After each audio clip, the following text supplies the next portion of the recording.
बचपन से हम सब आम की प्यास को बुझाने के लिए फ्रूटी पीते हैं। शायद ही कोई होगा जिसने फ्रूटी ना पियो, मगर जब भी हम फ्रूटी पीते हैं हर कोई यही कहता है कि असली आम से नहीं बनी होती या फिर इसमें ढेर सारे केमिकल होते हैं, इसे नहीं पीना चाहिए। इसी सच्चाई को जानने के लिए आज मैं आपको लेके फ्रूटी बनाने की फैक्ट्री में। तो चलिए फिर बिना किसी देरी के शुरू करते हैं, आपको दिखाते हैं असलियत में फ्रूटी को तैयार कैसे करा जाता है। तो फ्रूटी को बनाने के लिए सबसे पहले पानी की सफाई करके डिस्टिल्ड वाटर तैयार करा जाता है और दूसरी और यहाँ पे चाशनी तैयार करी जा रही है, जिसके लिए गर्मा गर्म पानी के अंदर यहाँ पे चीनी डाली जा रही है। बोरी के बाद बोरी पलट के ढेर सारी चाशनी को तैयार करा जाता है। मैं आपको बता दूं 1 घंटे में यहाँ पे 60,000 लीटर पानी की चाशनी बना के तैयार करी जाती है। और जैसे हमारी चाशनी बन के तैयार हो जाती है, इस मशीन को बंद करके पाइपों की सहायता से इसे भेजा जाता है दूसरी मशीन की ओर, जहाँ पे इसमें आम का रस मिलाया जाता है। तो यहाँ पे आप देख सकते हैं बड़े बड़े पाइप लगे हुए जिनकी सहायता से इसे बड़े बड़े टैंकर में भेजा जाएगा। अब आम रस को तैयार करने के लिए यहाँ पे सबसे पहले डिस्टिल्ड वाटर लिया जाता है और उसके अंदर आम के गूदे को मिलाया जाता है। मैं आपको बता दूं जो आप आम का गूदा देख रहे हैं ये अल्फेंसो आम का गूदा रहता है, जिसे बड़ी बड़ी फैक्ट्रियों द्वारा तैयार करके यहाँ पे लाया जाता है, क्योंकि सारा काम एक ही फैक्ट्री में करना पॉसिबल नहीं होता है, इसीलिए इसे दूसरी फैक्ट्री से तैयार करके यहाँ पे मंगाया जाता है। अब अल्फेंसो आम के बाद बारी आ चुकी है तोतापुरी और हापुस आम के पल्प को मिलाने की। तो एक एक करके सारे के सारे आम के जो कंटेनर आप देख रहे हैं ना, इन्हें पलट दिया जाएगा और जहाँ पे हमारा पहले आम का पल्प मिलाया गया था उसी मशीन के अंदर इस आम के पल्प को भी डाल दिया जाता है। और अब ये जो आम का मिश्रण तैयार हुआ है इसमें मिलाई जाएगी चाशनी। अब इन दोनों चीजों को बिल्कुल बखूबी तरीके से मिलाने के बाद इन्हें पकाया जाता है, ताकि आप इसे 2-3 महीने तक बाहर रखें तब भी ये खराब ना हो। ये जो हमारा फ्रूटी का मिश्रण है ये तो बन के हो चुका है तैयार, मगर इसे दोबारा से मशीनों द्वारा ठंडा करा जाएगा और इसे फिर दोबारा से गर्म करा जाएगा पानी के साथ। तो यहाँ पे सबसे पहले मशीनों द्वारा इसे ठंडा करा जा रहा है और ठंडा करने के बाद इसे बड़े से कंटेनर में निकाल के रख लिया जाएगा। अब बात करी जाए क्या इसमें केमिकल मौजूद होते हैं या नहीं, भाई इसका जवाब देना तो थोड़ा कठिन है, मगर इसमें आम होता है या नहीं इसका तो भाई जवाब मिल चुका है। अब इसमें मिलाया जाएगा ढेर सारा पानी और पानी मिलाने के बाद हमारा फ्रूटी का मिश्रण बन के हो जाएगा तैयार। अब इस गर्मा गर्म मिश्रण को आगे भेजा जाता है और अब बारी आती है पैकेजिंग की। पैकेजिंग के लिए सबसे पहले प्लास्टिक की छोटी छोटी ट्यूब ली जाती है।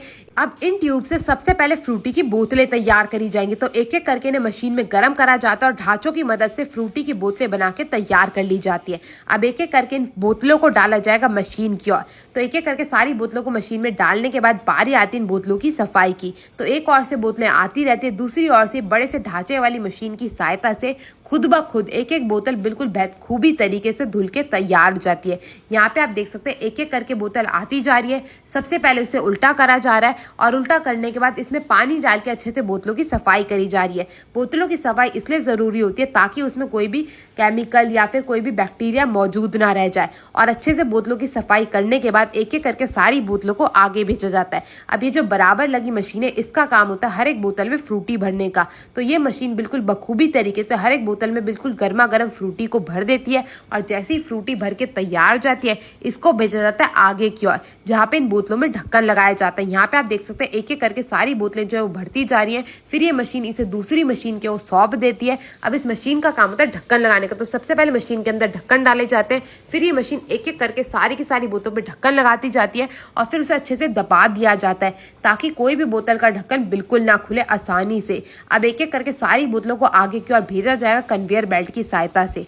आप यहाँ पे देख सकते हैं एक एक करके जो बोतल है वो आगे आती जा रही है। अब इन्हें ठंडा करने के लिए सबसे पहले इन्हें कोल्ड शावर में से गुजारा जाएगा और कोल्ड शावर में से गुजारने के बाद जैसे इनका जो टेम्परेचर थोड़ा नॉर्मल आना शुरू हो जाता है, फिर इन्हें एक बड़ी सी कूलर बेल्ट की सहायता से हर एक बोतल को बिल्कुल बखूबी तरीके से ठंडा कर दिया जाता है ताकि ये बिल्कुल भी खराब ना हो सके। अब ठंडा करने के बाद एक एक करके इन्हें दोबारा से कन्वेयर बेल्ट की सहायता से आगे की ओर भेजा जाएगा, जहाँ पे इनकी करी जाएगी लेबलिंग। मैं आपको बता दूं फैक्ट्री में आज लेबलिंग वाली मशीन खराब थी, इसीलिए सारे के सारे भैया हाथों से यहाँ पे लेबल जो है वो लगाते जा रहे हैं।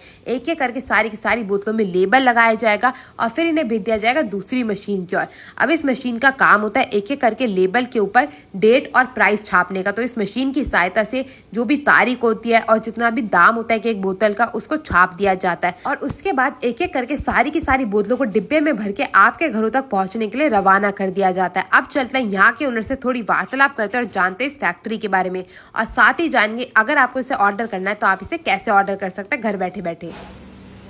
नमस्कार सर, कैसे हैं? बढ़िया जी, बढ़िया। बताओ जी। बहुत बढ़िया सर। के बारे में कोई बताएंगे, फर्म के बारे में कोई बताना चाहेंगे? मेरा नाम सुरेंद्र है जी और हमारी फर्म का नाम सपना बेवरेज इंडस्ट्री है जी। अगर किसी को आपकी ब्रांड के साथ जुड़ना हो, संपर्क करना हो या डीलरशिप लेनी हो तो उसके लिए कोई कॉन्टैक्ट नंबर बता देंगे सर? जी 9034452418। धन्यवाद सर। ओके। मैंगो जूस की वीडियो आप लोगों को कैसी लगी जरूर बताइएगा। पसंद आए तो अपने दोस्तों शेयर करना मत भूलिएगा। मैं आपसे मिलूंगी अगली वीडियो में, तब तक के लिए टेक केयर, गुड बाय।